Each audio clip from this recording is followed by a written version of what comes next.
Hi, Dr. Kelly Watson here, and today I'm going to talk about protecting your client's data.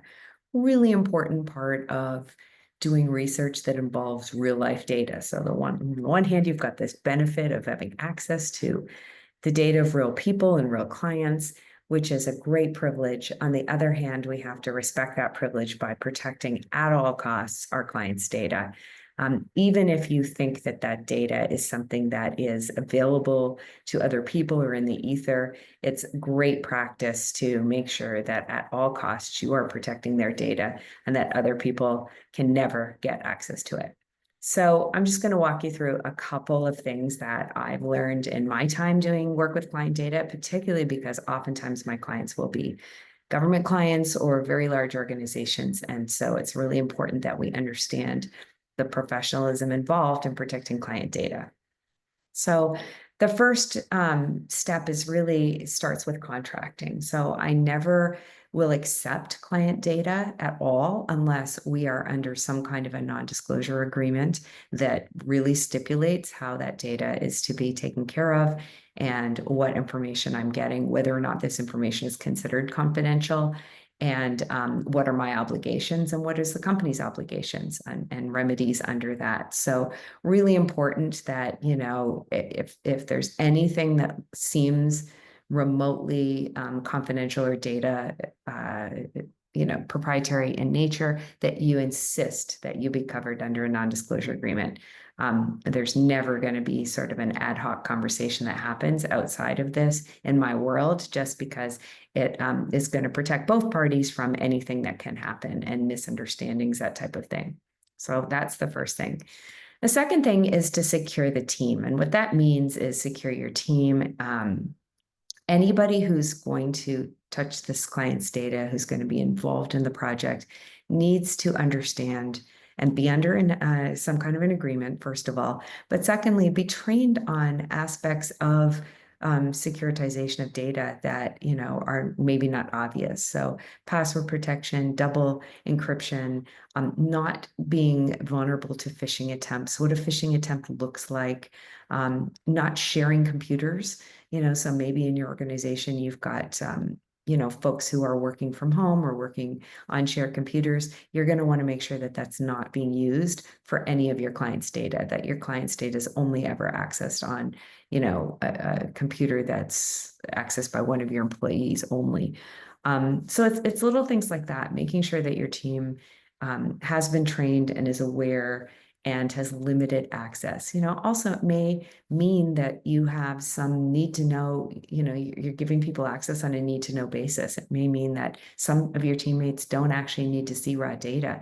Once you've got the data to a form where it's aggregated or completely anonymized, maybe that's when they're drawn into the process of being involved in the project so that you can protect the actual raw data and keep it away from folks who may not be as careful and limit your liability as much. And you want to document, by the way, all the members of your team that have access to data at any given time, and be careful to firewall off different clients or different projects. In my company, there's only two of us that actually ever really look at raw data.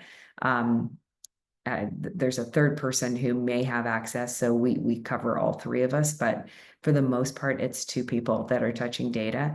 And so it's really great because we can keep up to date on the latest practices and what phishing looks like, because it keeps changing over time, and what are ways that people try to hack into data, so we can kind of protect ourselves in that respect. And then the third thing is to secure vendors. So very few of us are actually using proprietary software that we've developed, right?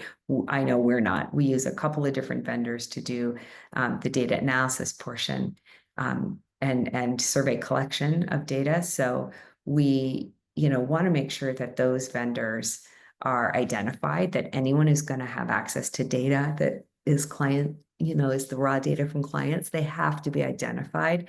And then we need to actually dig into what are their security standards.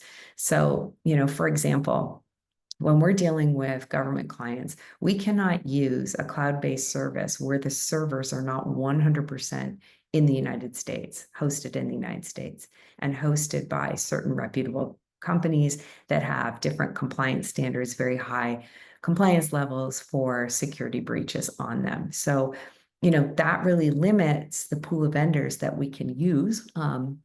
But we think that is, well, it's required under most of our contracts, but also it's a way to really mitigate risk when the servers are physically hosted in the United States. So you'll want to think about that as you're vetting your vendors, and you're going to need to dig very deeply into their compliance standards, what they do to provide cybersecurity, and also make sure that it's embedded in your contracts and agreements, that they can't change without letting you know. So if they suddenly decided to offshore some of their server hosting to a different company or put it offshore, physically offshore, then we need to know about that and we need to stay abreast of it. It means that when those little annoying emails come over that say, hey, we've changed our policy or changed a privacy factor, we have to pay attention to that and read it. And we have someone in our organization that goes through it with a fine-tooth comb. And if we don't understand it, we will involve a lawyer or an expert or have a meeting with the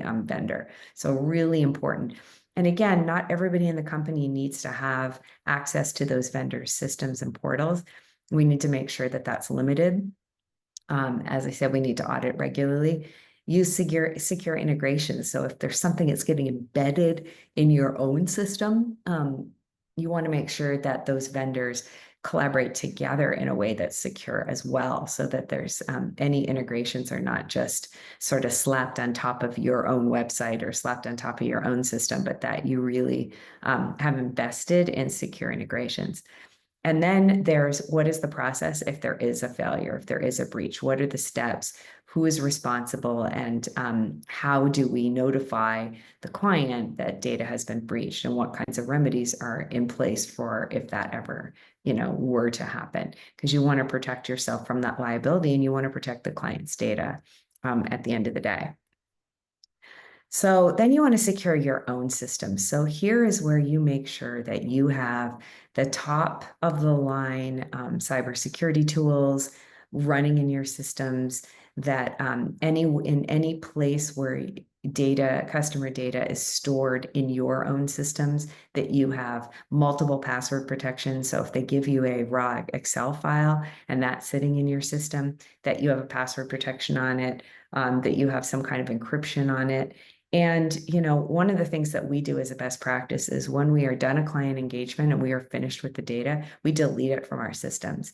That way, there's not something sitting there that down the road, if we had an employee who, for whatever reason was not read in, or, it just prevents the fear that data is going to come back to bite us. So we're very meticulous at deleting those data files from our systems. And it's important to make sure that your vendors can do the same thing, that there's a mechanism for deleting all data out of vendor systems as clients engagements are completed. So there's no possibility that you can access reports that could be a problem for you and potentially expose you to risk. All right, and then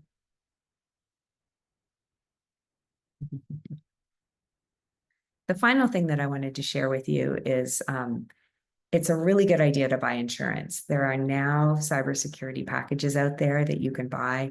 The one we use is the Hartford. They're the company that also insures us for other business liability and workers' comp and things like that. But they have cybersecurity insurance. And so there's a bunch of different levels of this, everything from just making sure that data is protected, and in the event that there's a breach, they'll notify everybody and that they'll, pay for, credit monitoring and things like that if it applies to individuals.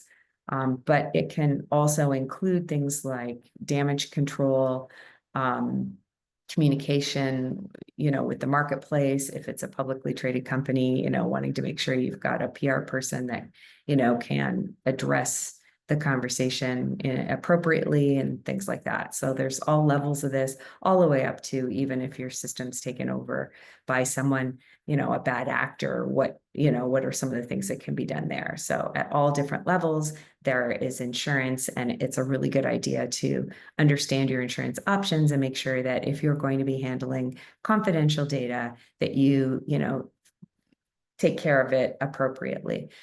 Obviously, the type of data makes a difference as to what level you will go to secure that,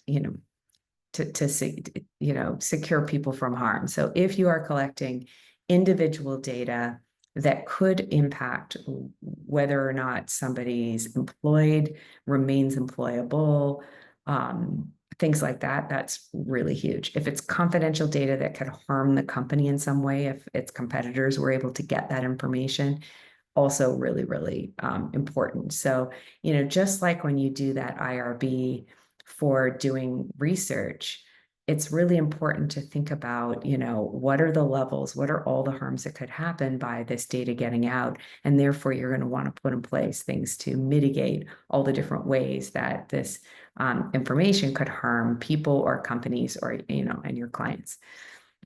So I hope that was helpful and that you use this information to really think through a strong plan for how to protect this amazing data that you're going to get for your studies.